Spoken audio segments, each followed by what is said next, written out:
Welcome to American Tributaries Podcast, where to help get out of the bubbles we've all been stuck in for the last few years, we're exploring the various currents of people in our country using modern technology, kind of like a 21st century Lewis and Clark journey. Today, I'm thrilled to be joined by Dr. Deborah Bass. We both went to school at the University of Pennsylvania, but more recently became connected over our common affection for wine. Deborah lives in the Los Angeles area and is a research scientist for NASA's Jet Propulsion Laboratories. Deborah, thank you so much for joining me today. And I know you are a lot more than a research scientist, but I didn't know which of those roles actually was the best description. But thank you again. How are you doing today? I'm doing great. It's a beautiful, sunny, warm day in Southern California. And as ever, I feel very fortunate to get to live here and work here. How long have you been in the LA area? Let's see. So this current time, we moved back. My husband and I moved from San Antonio, Texas, to the northern Los Angeles area back in 2001. That was after a 4-year stint while he was stationed at Wilford Hall Medical Center at Lackland Air Force Base. Okay. He is retired military Air Force, but so that was the reason we went to San Antonio. But before that, we were both in California. We met in California, where I was in school and he was doing some work for the Air Force down at LA Air Force Base. So since, I guess I've been in Los Angeles with that little asterisk in the middle of 4 years since 1997. Is that right? No, I've been in California since 1992 when I graduated from Penn. Okay. And you studied geology at Penn, is that correct? I did. I was one of 3 geology majors at the University of Pennsylvania in my year. Clearly not a significant center of the kind of geology that I was thinking about pursuing. I wanted to do planetary geology, which is the geology of other planets. But that is not something that Penn is associated with, really. So I was fortunate enough to have a professor who was open to an independent study with me. Penn is known for paleontology and mineralogy, which are 2 subspecialties of geology. But it all worked out for me. I've been incredibly fortunate to have mentors and others who would help me along my path. So at that point, obviously, if I recall correctly, and I wasn't in engineering or science, but there was largely a male-dominated, I guess, practice back then. But you also had the other obstacle, the fact that you weren't from, I guess, one of the preeminent, I guess, planetary geology schools. So how did you decide that that's what you wanted to do, given that that wasn't the school's specialty? And how did you actually kind of propel yourself into this profession despite the obstacles that you must have faced? So that's interesting because you're right. At the time, there were not very many women in geology, nor in planetary science, etc. I had a teaching assistant who was female, and she was a great inspiration to me because she was, frankly, quite attractive, and she liked nice jewelry, which is something I like too. And so I thought, if there's room for her in this field, then there's room for me. So modeling, so seeing that representation, I suppose, is the term we use now. Representation really does matter. And that's something I have tried to do as I've moved through my career, is to show folks that if you really want to do something it's possible, and having someone else who you can see doing that same thing is so useful. So I kind of thought, I love big picture things. And in high school, my favorite topics in school were English and history.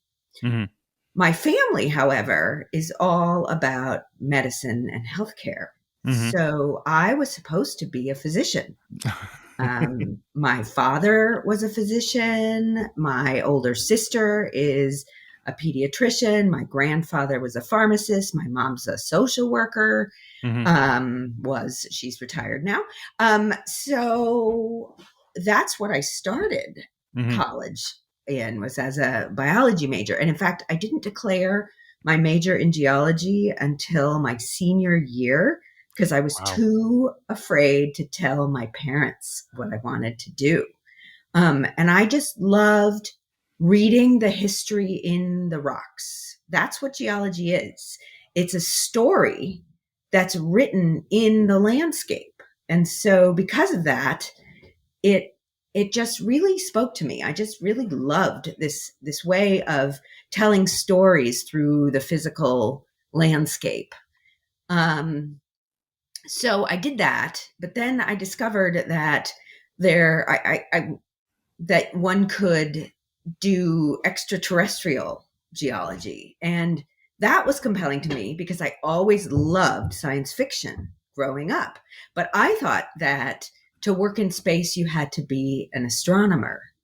And for me, astronomy was not all that interesting. It's about stars and galaxies, etc. But it's like big balls of gas, and I like rocks and tangible things you can touch.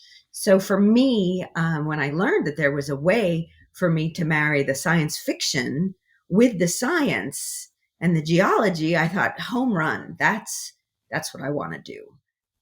So then it was a matter of convincing my parents that I wasn't going to be living in their basement for the rest of my life. Of course, in California, we don't really have basements, but their spare room or whatever. So they were not happy with me when I said I wanted to not only declare as a geology major, but I wanted to go get a PhD in geology.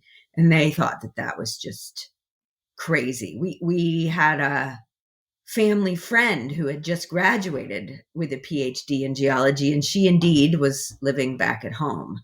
So my parents were quite unhappy with that notion. But, I think it's kind of worked out at this point.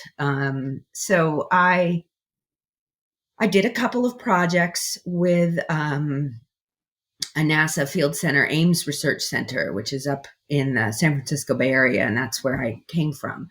And that one thing led to another, and I got a recommendation for graduate school, and it kind of went from there. And it's been an amazing ride and a fantastic opportity for me.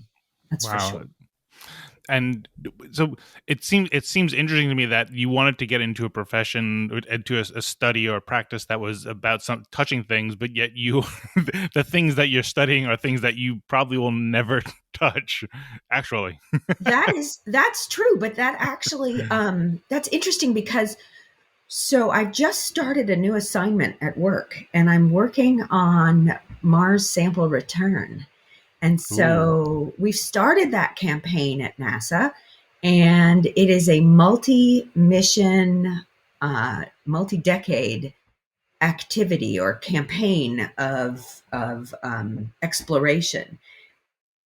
The culmination of which is bringing the samples back to Earth from Mars and putting them in a laboratory and getting to study them, looking for evidence of present or past life. And that is the thing that I find the most compelling. So we have not, first of all, humans have not landed on Mars. And secondly, we have not brought samples back from Mars. We do have Mars meteorites, So they're pieces of rock that have come off of the surface of Mars, have spent time in space getting sterilized and blasted by cosmic rays, and then come through the Earth's atmosphere, getting burned in the atmospheric deceleration. And so they get kind of a molten crust on the top of them and then landing on Earth. So we do have some Mars rocks that have come to Earth, but we haven't picked those rocks. And it appears that most of those rocks come from a similar place on Mars. So they have very similar character. And what we know from the orbital measurements that we've done of Mars' surface, as well as the landed vehicles that have roamed around the surface of Mars, that there are many different terrains, many different kinds of geology that we see on Mars. And so the fact that the Mars rocks, the meteorites, represent a very similar character implies that they're probably from one or two locations. And so there's a lot of diversity of the terrain that we have yet to explore in person, or we've yet to handle those kinds of rocks. So that's the main thing I'm interested in. So yes, someday, hopefully in 2033, I think is the current date, we'll be able to I'll be able to maybe handle some of those rocks myself. Wow, that would be such a thrill, I'm sure. Absolutely. What's the coolest thing? I wish I had a more scientific term, but like, what's the coolest thing you've actually like touched, whether an asteroid or like I've gone to like the Museum of Natural History and they'll have like these like things that have come down to Earth, and like you see it or maybe you get to touch it, and it's always interesting, but it strikes me that it could just be kind of like, I don't know, some kind of like weird, like kind of like metallic art or something. So I wish I knew more about what I was actually seeing or touching, but like from your viewpoint, what are some things where you're like, I just can't believe I'm touching this? So I typically work in a much more theoretical space, and I like the early stages of a project. So I am not, I would say, a research scientist very much these Mm-hmm. days. I'm a scientist. I'll always be a scientist because that's the way I think about life, the universe, and everything in it. I like to develop an hypothesis and then test it with evidence and see what fits and see what doesn't fit. I'm a frightening researcher in terms of when it comes to buying a new refrigerator or something. I will do a lot of, as we say, deep dives into a lot of technical material. So touching stuff is not really what I do anymore these days. I've moved pretty much into management of projects and people. So the mission I'm working on currently is a mission called Psyche, and it is scheduled to launch this August, in fact, to an asteroid. I try that again. The mission I'm working on currently, which is scheduled to launch in August, is a mission to an asteroid called Psyche 16. And that asteroid is what looks like the core of a planet. So the asteroid belt are the rocks between Mars and Jupiter. And so it's not the comets that are coming from way out in the solar system. These are rocks that stay in an orbital path between Mars and Jupiter. And we believe they are pieces of planetary bodies that never coalesced into another planet, for example, or maybe got pulled apart. So what we see is there's some pieces that represent the outside of our planet, There are pieces that represent the middle of a planet, like the mantle. So we've got crust, we've got mantle, and NASA has visited, and some other space agencies as well have visited some of those asteroids and mapped them and taken readings of them to figure out what they're all about. But what we haven't done is gone to a metal asteroid, something that looks like the core of our planet. So it has iron and nickel and magnesium. And since we can't actually touch or go to the core of our planet, too deep and too hot and too under pressure, it's kind of neat to be able to go to an asteroid and see what we can understand about our solar system from that perspective. And that's that mission Psyche that I'm working on. Wow, that sounds amazing. And Deborah, I know we had talked before, and I had mentioned to you, what you're working on reminds me of, like, I guess when I think back to my time in the Navy, and I had mentioned to you when I watched Top Gun, I'm probably the only person in humanity that will tear up at the beginning of Top Gun, probably tear up at any point in Top Gun. But the reason why is when I watched that opening scene of, like, flight operations in the morning. People, if you're a civilian, you see, fuel handlers and you'll see the airplanes, but like what I see is not just them, but it's everybody that's supporting those operations. And it's not just about a few pilots or fuel handlers, but people like signaling the airplanes. It's the quartermasters, it's the navigators, it's the engine guys. It's a team of 5,000 and even beyond the ship, who are all supporting those operations. And it makes me see how I appreciate how connected we all are. And it's easy to kind of lose sight of that, especially when we're in this world where you can just kind of connect to whatever you're interested in and stay in your bubble and never get out of it. But I can't even imagine how complicated it must be to do what you're doing. So, like, what's the team like for that kind of an operation? It seems unfathomable to me. So you're right. The space missions that I've worked on, I used to think that the human body, coming as I do from the medical side of things, I used to think that the human body was the most complicated system of systems. And then I met spacecraft. And it is phenomenal how many things have to go right to make something like this work. And so right now we're in a phase of the Psyche mission called ATLO. It's assembly, test, and launch opportunity, ATLO. And so that's the time when we assemble and test the spacecraft.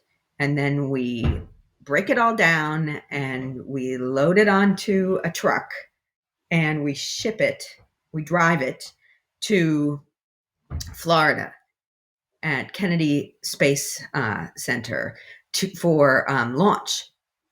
And then we reassemble it and do all the testing a second time so that it is ready to be launched. So this launch in August is what we're like racing to. And we have a launch window that we have to meet. So we have a deadline.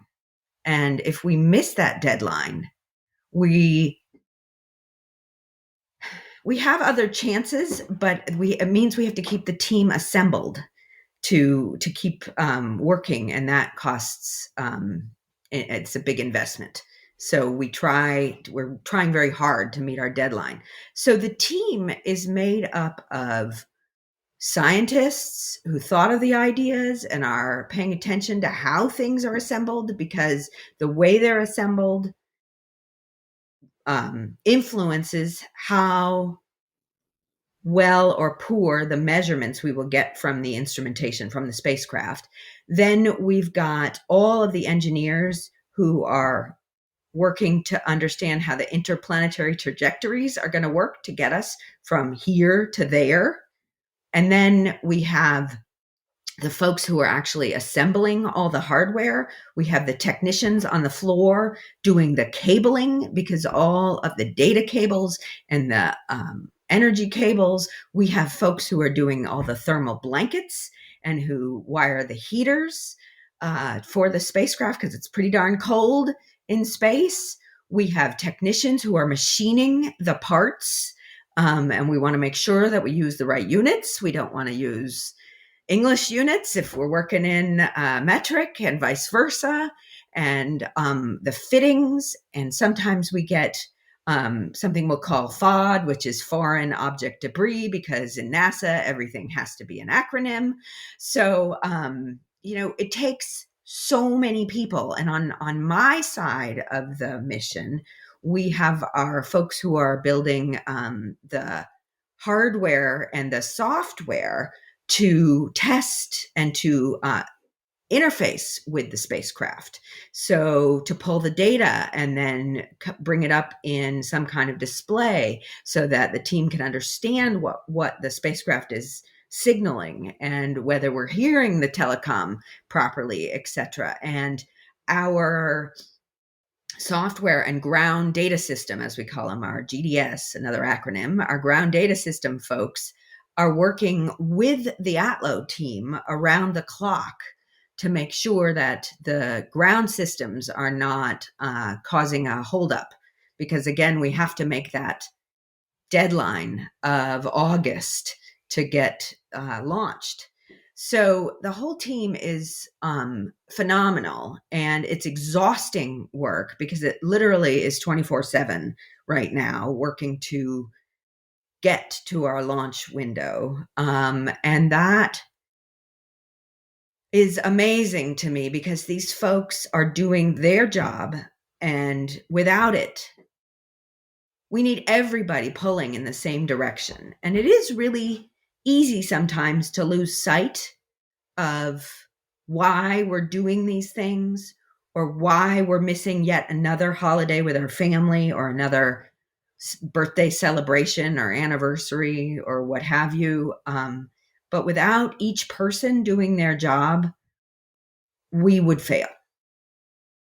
It is so important that everyone keeps going and is at their best and is trying as hard as they can to make us all succeed. And because of that, it's again why I feel so fortunate to get to participate in something that's really bigger than myself. It's something that I hope will be in the history books one day. And that, for me, is a very motivating rationale for doing what I'm doing. Wow. And where do you fall? And I guess how many people are involved in the Psyche mission, and where do you fall exactly in that whole construct? So NASA runs pretty hierarchically. It's kind of old-fashioned in that sense. It's not a flat organization. And in this particular space mission, there's, I think, somewhere at JPL, there's probably about 200 people working on this mission.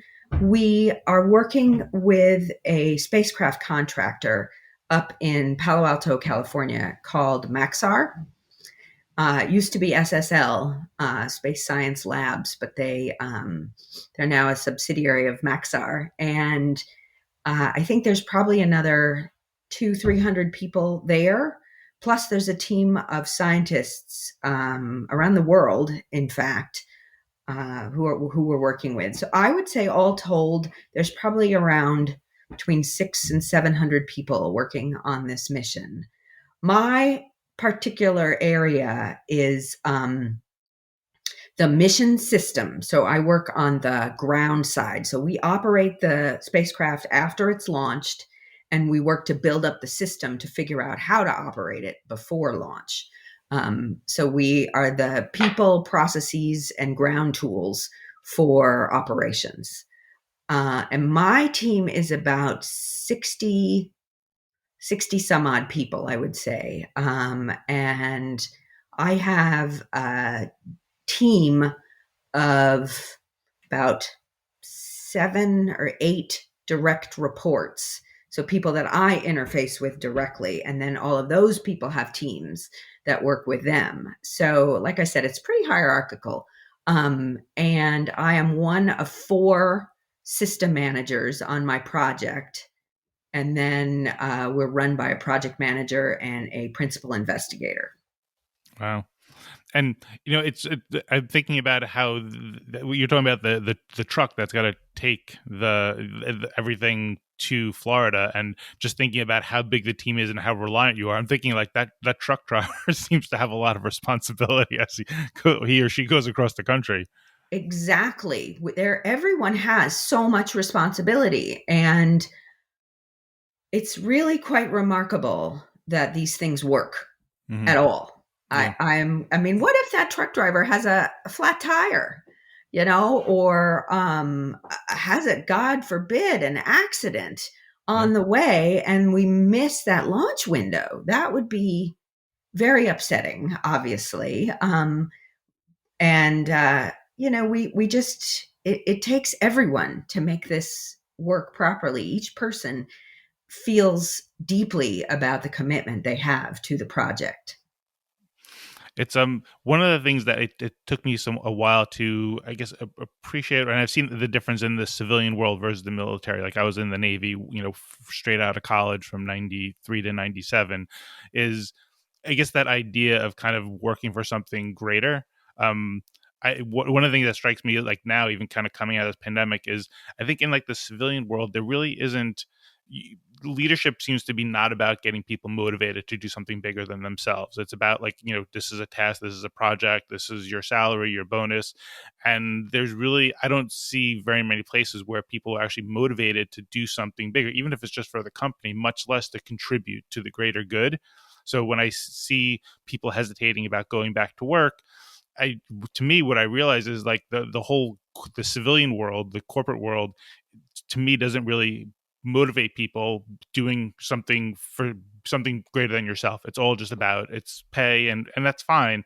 But from what you're doing, or like what I did when I was in the Navy, it's you're motivated to either sacrifice for your family. You're motivated to kind of do whatever you can to explore like the unknown, and it's not with pay. You're not told, hey, you're going to get paid this much extra, or you're going to get stock options if we pull this off. You're doing it for something greater. And like military, you're doing it to serve your country, and for you're doing it for that, but also really serving humanity, it seems. I'm very motivated by making the world a better place, and I feel that my part in making the world a better place is to increase the knowledge of our solar system, of our universe, and thereby understanding our place within it. And so I feel very small, and only I see how little we all are relative to that big blue marble and to the rest of humanity.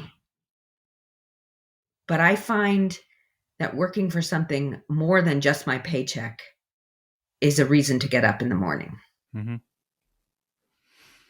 And is this what you expected? I mean, as far as like kind of feeling this motivated, do you still have that? Is this the same kind of motivation and curiosity you had when you first got started, or are you kind of surprised that you have this feeling, or that you have this feeling like 20, 30 years after you first, embarked on this journey?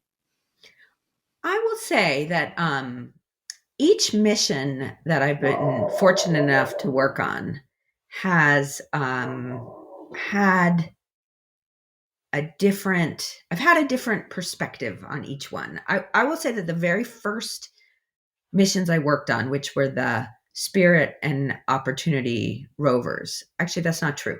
I worked on the Spirit and Opportunities. They were the first missions I worked on when I came to JPL. When I was a postdoc in Texas at Southwest Research Institute, I worked on the Cassini mission to Saturn. But the one that I really took into my heart and into my soul were Spirit and Opportunity. And when I left there, when I moved on to a new assignment still at JPL, that was hard. I felt like I was leaving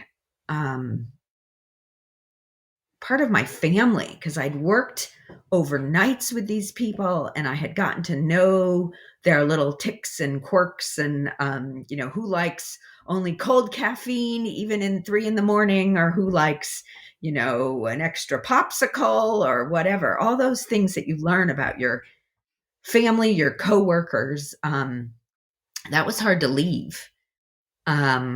So for a while, I kind of took a little bit of a dip in my enthusiasm because I was sad. I think I was mourning leaving my first mission. And now I've learned that that's the cycle of how these things are. And you meet some of the people that you worked with in different capacities. NASA's, quote, a small place. People take different responsibilities, and yet you know them and you know how they work, and that's useful. So I think I am differently motivated than I was in the beginning, but I still haven't lost all of that gee whiz amazement for getting to participate in this set of experiences, I suppose. And given how much work you have to do, what do you and I guess your family do to kind of decompress when you do get time off? So I have this really bipolar kind of existence, I suppose. Maybe that's not a good way to put it. I have a very dual life. I live quite far from where I work. I live 51.7 miles one way from JPL. And so that's an hour drive one way to work. So, and I've done that for 20 years. The pandemic has left me in my home office for the last 2 years. And frankly, I recognize how lucky I am to get to work from home and not have had to go out. But the reason we live so far from where I work is that we have a pretty rural house and a pretty rural existence. So we have animals up the wazoo at my house. We have chickens and 3 dogs, 2 cats, 3 chinchillas, 2 horses. So when I'm not working, I'm in my grubby clothes and I'm dealing with my horse and my daughter's horse and all of our farm animals. And we live amongst avocado and citrus orchards, and it's very idyllic out here and is absolutely worth the drive to wake up in the morning and get to see this. So we spend a lot of time with our animals. Mm-hmm. In fact, yesterday, one of my daughters and we went on a big hike. It was like I think it was a 5 mile. It wasn't that long, but it was a lot of elevation change, 5 mile hike. And it was straight out the backyard. So that's the fun part, is to be able to do something like that. And we took one of the dogs, the one who's the easiest, around off leash and around other people. So he was fun to take. He's our German Shepherd. And so, yeah, we have a fabulous place that we live in out here. We have an acre with a barn on it and so forth. So wow. Lots of fun. Sounds very different than the 2-bedroom apartment that I have in Brooklyn. Oh my gosh. For the you 5 have all of those us. Kids and you have a 2-bedroom apartment? Really? Yes. Oh my gosh. I feel sorry for your daughter, Miranda. Where does she end up? So she's the only one that has, she got the office that got converted into a bedroom, but she has no windows, which she lets us know about all the time. But she also is the only one with her own room and with her own closet, which we let her know about all the time. That's hilarious. So at JPL, you say that you've arrived when you get walls and windows, okay? Because office space is at a premium on our campus also. And so most folks work in cubes. So getting a wall or a door that actually, controls sound. That's a huge win. And then if you get Windows 2, man, you're like on your way. Well, Tell she Miranda it's coming. she's got she tries to like Jedi mind trick her two brothers into giving up their room, but they're the ones with the windows, and I'm like, we're not putting two children into a room without windows with a big glass. She got like a frosted glass doors that kind of wall her off from the living room. So Nice. it is Okay. it is what it is. We kind of we moved into a great neighborhood, but it's like 20 years ago, but it's become too expensive for us to move for the time being. But it's a great area, and we kind of like we get by. We do have a hamster. That's the only animal we have. That is hilarious. That is so funny. I yeah, we couldn't live that way. I have to say, and the tax is that I work, 50 miles away from where I live. So that was the choice we made. And certainly in the weather that you have on the East Coast, that would be almost impossible, I could imagine. So, but we all make choices. Yeah. Yeah. And these are the choices that I've made. I'll tell you that it has been fantastic to not have to do that drive every day for the last 2 years. I've gotten 10 hours a week back in my life, and that's pretty fantastic. I did once do a calculation of how many hours I'd spent on the road over the 20 years that I've been at JPL. That was not a good number. It was over a year of 24-hour days that I've been, on the road, or in that equivalent. Only one accident, I have to say, and that's when someone sideswiped me. So I've been really, really lucky. Even with spending all that time on the road. Yeah, and is the offices that you work in, is that just in the middle of an office area, or does that have to be like in a like you don't launch aircraft from where you are? You're just doing all the development and construction and stuff. My office space at JPL is just a part of a cube farm. So a normal office building with conference rooms and computers, laptops that everybody brings wherever they go. So it's pretty standard.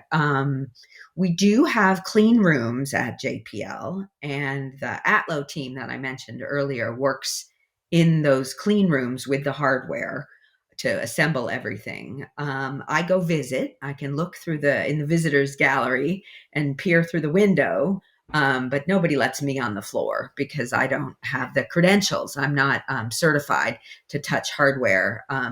We do a whole bunch of different classes and training to be able to touch the hardware, because you don't want to have, say, on a dry day and you touch, you sort of are sloughing your feet across the ground, and then you touch something and you get a little shock. That little shock could short out an entire circuit board in a clean room. So you don't want to do that, because these are not like the things that you can order up from Amazon or wherever. These are specially made, low volume, expensive pieces of hardware, because we just don't make them in mass quantities. So there's a lot of training to make sure that you're safe around the hardware. And I am not one of those people. What we do, though, is we're setting up our mission support area, or MSA, again, another acronym. And that's where we have the bigger workstations that can read all the data and the big databases behind collecting the data and trying to publish it and show it to the various scientists and engineers to make sure the systems are all working properly. Mm-hmm. So we're in the process. We did our first practice of the launch activities just last week, in fact, and that went quite well. Things we found out, mistakes and stuff, but that's why you do these things. That's why you practice, is to learn from what you've done. So it went pretty well. Do you get to go to the launch in Florida? Yes, I think I will be going to the launch in Florida. I think that my family also may be coming. we've actually never seen a launch after all these years. Seems like Florida is a funny place to launch from because of the late afternoon thunderstorms in the summer, and just it's not, the weather doesn't always cooperate in Florida because you need a clear day. You want to make sure that your spacecraft isn't blown off course or something weird happening. So you need it to be pretty still to be able to launch. The reason, though, that we typically launch from Florida is that we want to take advantage of the Earth's orbit. So we want to go with the direction of the orbit. And so that we fly, so that we can slingshot kind of around the Earth and use that gravity to assist us, a push. And so we launch over the ocean. And what we want to be certain is that if we have what we call a bad day, we don't talk about it anything other than that. If we have a bad day, we'll have the bad day over the ocean, not over populated centers, over the US or over some other country. So we launch purposefully over the ocean. And that's why there's not that many interplanetary launches from the West Coast, because then you would be flying all the way across the US. And that's a higher risk. And we have to be careful, of course, with the public's trust in us. Yeah.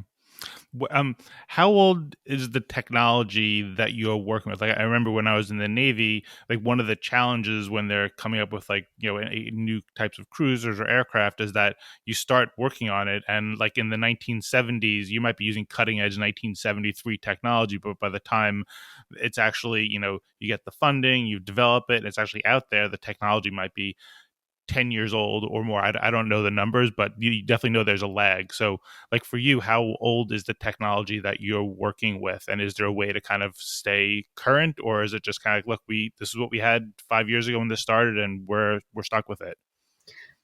So 5 years ago doesn't feel like that long in the space game, that's for sure. Given how long it takes for these things to come together. This mission, Psyche, has some brand new technology. We're using an ion propulsion system instead of a chemical propulsion system. So we're using things called Hall thrusters. And what we're doing is, so the way a chemical propulsion mission works is that there's a lot of coasting once you're in space. And every now and again, you burn fuel like crazy to correct for sort of a drift. So there's always a drift. Okay. And so with a chemical propulsion, you'll then burn and get back onto the right trajectory. With an ion propulsion, or what we call low thrust mission, we're constantly propulsing. We're burning a little tiny bit of fuel, ions that are converted from solar panels, all the time. So we're constantly correcting our motion, but we don't go very far with each little correction. But it requires sort of paying attention all the time and flying the spacecraft kind of all the time. So that is, there's haven't been that many deep space missions that have used ion propulsion. That's relatively new. There was a spacecraft, Dawn, which went to the Ceres and Vesta asteroids, and they were also ion propulsion missions. But these Hall thrusters are brand new. It's a different kind of ion propulsion. So that's new. The other thing that's very exciting is that we've got a technology demonstration on this mission, Psyche, called the Deep Space Optical Communication, DSOC, another acronym. And DSOC is slated to see how much data we can push down an optical path. So normally when we communicate, we use radio waves. This one is going to use space lasers, literally, to transmit data. So we're trying to, so the first year of our mission, every week we are going to be interfacing with some telescopes on Earth and having DSOC send information, command DSOC through the uplink channel, as we call it, and then send data back through the downlink channel to the downlink pass. And the goal of that is, or the reason to do that is because you can send a heck of a lot more data through the optical pathway than you can through a radio wave. And what we're hoping is that we can, quote, increase the bandwidth enough so that at Mars, if we do send humans to Mars, we'll have a much more robust, a much larger volume of data that we can get back and forth from Mars to Earth. So we're working with DSOC to, this will be the first demonstration of this pathway at these distances. So that's going to be fun. I mean, how far, like how much are you able to test that kind of a system before you kind of have your whole mission depend upon it? So because this is a technology demonstration, it's totally separate. We're just carrying the payload, carrying their radio, optical radio. So we are not dependent upon it at all. We're just going to demonstrate whether the technology can work. And after that, I expect that there will be additional missions that try out or use this as a pathway. I don't know how long it's going to take before we're actually able to use this as a regular pathway, but this is the first step on getting to that point. So, I had asked you about the Martian, the movie, and about how realistic it was. But I was thinking, like, I know, like for me, once I'm in like the wine profession, you kind of see a lot of things, and you see like pop culture references to wine, and I you certainly will see it's a bit superficial or not too accurate or too simplistic. For you, since we were talking about Mars, did you find that the book or the movie, whatever you may have read or been exposed to, was like an accurate description of like what could be at least feasibly possible? Did it seem way too outlandish? And just like in general, like what are your favorite like space movies? I don't know if you watch them, but if you do, like what are some where you just think that this is a great representation that certainly seems possible? I loved that movie and the book, The Martian. I watched the movie, I think 3 or 4 times, and I read the book first. There were some things that were a little, there were some liberties taken for drama, but in general, much of what they showed was pretty darn accurate. And that was part of the reason I loved it so much, was that it was able to marry the science with the fiction and do that so well. I will say that one of the movies that I have really appreciated, space movies, was Contact. And mostly the part that I liked was the view of the scientist who was working to talk to the Jody Foster character, who had a sort of a pure vision of what science should be. And she was up against another scientist who was very clever.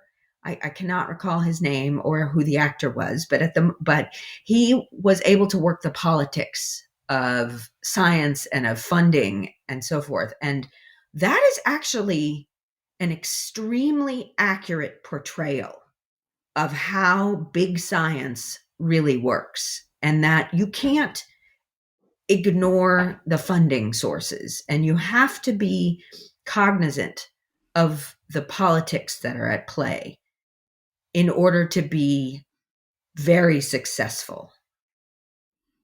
I think that a lot of scientists, a lot of people don't realize that you have to kind of play the game also to be successful. And it's kind of disappointing, I think, for some folks to realize that understanding people and understanding people's motivations is important in every profession, and that you can't divorce the human from the science or from the job, and that communicating, talking to other people is so important in every aspect of our existence. And I feel really strongly that you have to pay attention to that, as well as the the kernel of what motivates you to do what you do. The outside parts, the talking to other people and helping them understand and helping you understand them, that's just being alive. And that's the only way to go.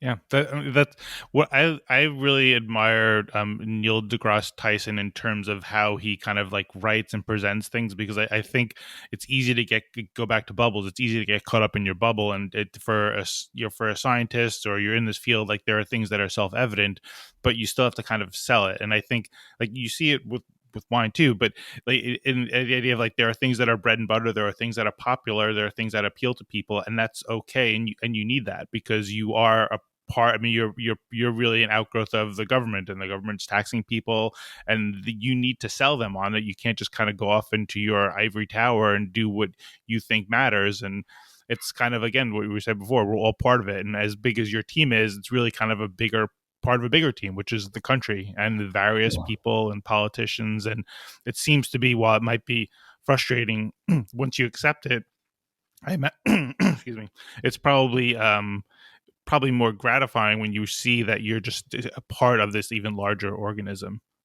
Like you're saying, like it's all about the people. And I find sometimes with like my kids, I always find that I'm disappointed to hear that they never like their science classes. And it bothers me, because there are things like, if you like as an adult, you think about things, it's like you're so dazzled by the things that just seem so obvious, but that are just absolutely like amazing and exciting. And I find that they don't get that like spark of excitement. Like to me, it's almost like you get distracted by all the technology, the information, and how complicated it is. And what like Neil deGrasse Tyson does is more kind of just like it lights the spark in the human to be excited about what else is out there. Yeah, bringing back the wonder Yeah. is so important, and I agree. The science classes were not my favorites in school. Like I said, it was English and history were really the things that I enjoyed the most. I did appreciate aspects of my science classes, but in general, the connection between what you were doing and the bigger picture was almost always lost on me, at least. And if it was lost on me, I expect it's lost on many people. Let's just put it that way. I know I'm not unusual. Let's put it that way. Yeah. So I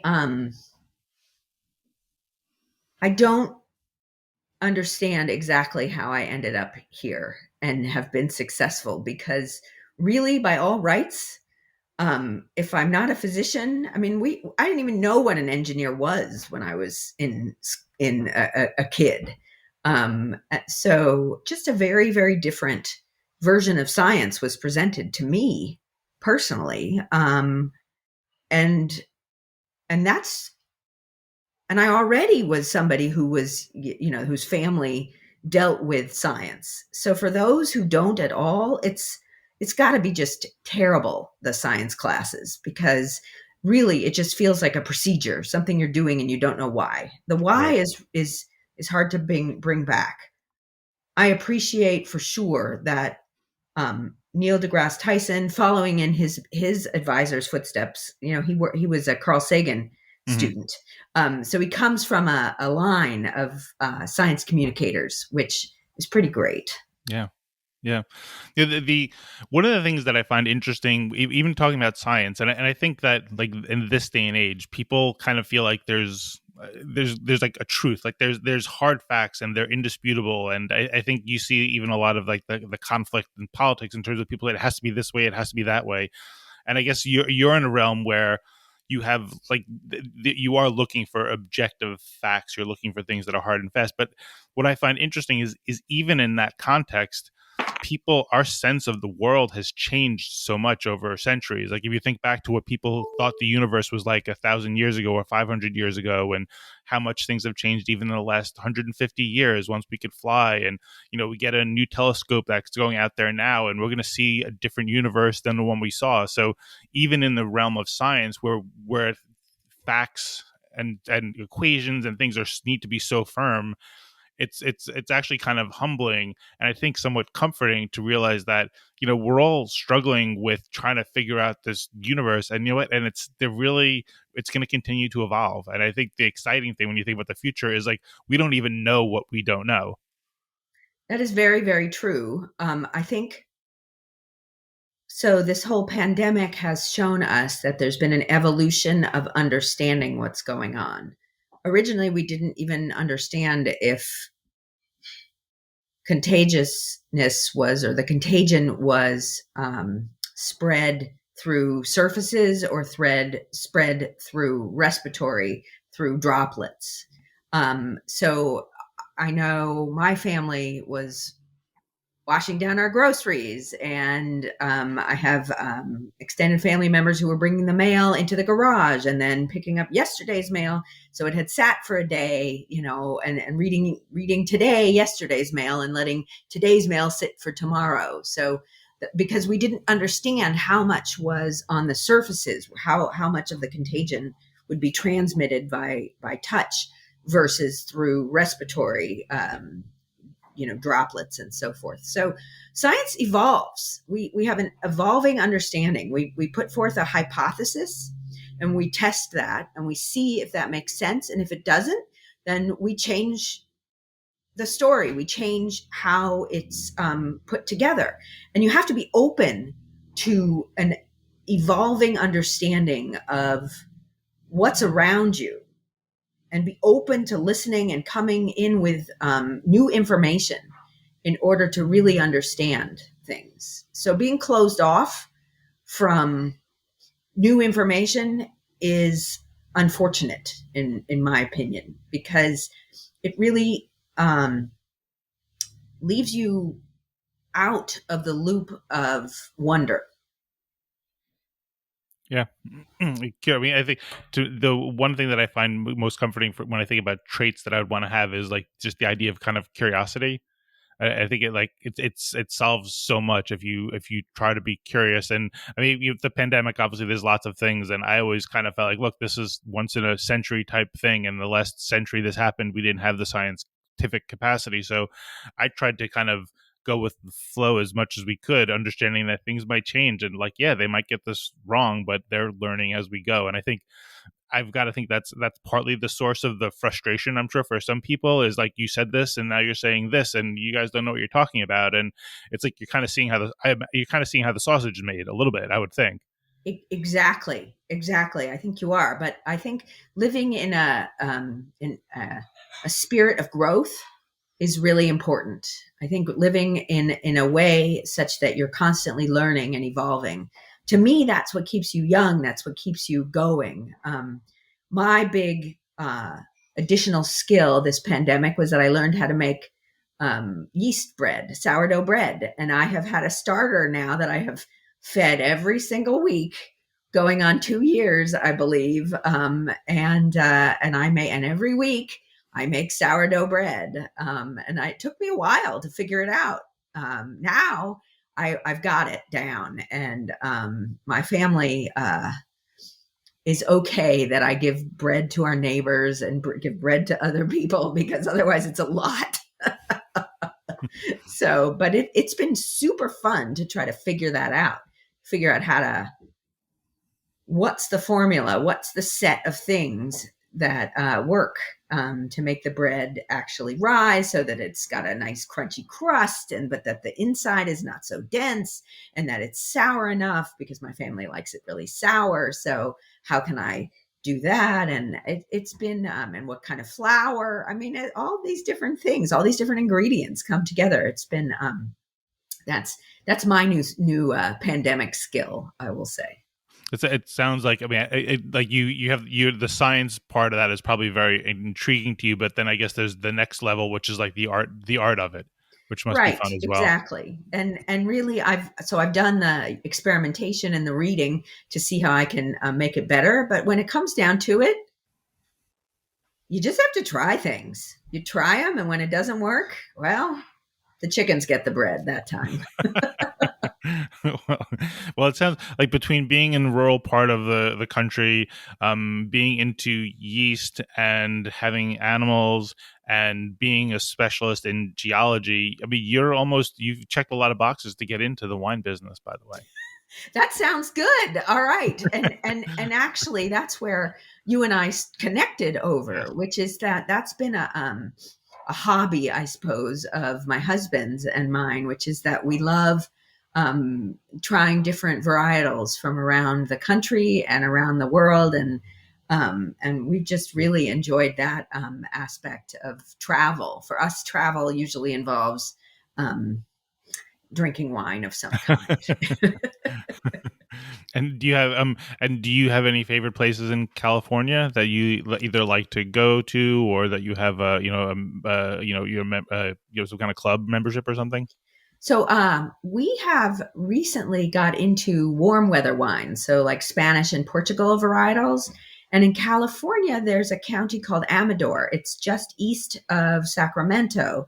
And it is not as built up or as fancy as Napa and Sonoma, but it also has prices that are better than Napa and Sonoma. And the wines are approachable and really drinkable. And it's been fun to try Tempranillo and Rioja and all of those warm weather wines that you don't get as much of in certainly in Napa, certainly in Sonoma, really. So we've enjoyed exploring that region recently. I work now with a winery called Lava Cap in that area, and then before that I worked with one called Terre Rouge, which was owned by a guy named Bill Easton, and those were, I don't know if you encountered those, but the wines were always so good and such good values for the prices. Absolutely, some delicious bottles come from those places for sure. Yeah. So I feel like we could go another hour talking about wine and other things, but we should probably let you get on to your your actual job. Is there life out there? I'm sure you're asked that all the time, but what's your hunch? I believe there is life out there. I think that they are very far away. I don't think that they have contacted us, um, but I hope someday we'll find them or they will find us. Mm. And then I guess the last thing, just in closing, I think there's a lot out there that if you just turn on the news, that makes you kind of feel down on things. And I've been trying to think more about, I think, all the reasons for hope for myself. But like for you, what wakes you when you wake up in the morning or you're getting through your day? What are your sources of hope to kind of get through and do all the hard work and make the sacrifices that you're making? I will say that I think this next generation, the Gen Z, um, I feel that they have a good understanding of what really matters, and they are vocal enough and are interested in continuing to try to make this world better. And they give me a lot of hope. That's great. All right. Well, Deborah, thank you so much for joining me and having a chat and teaching so much about this stuff and just getting to know each other more. So, Thank thank you you. very much and have a great day. Thank you. Thank you. I've really enjoyed this. Thank you so much, Michael, for Okay. having me on today. All right. Thank you, Deborah. Take care.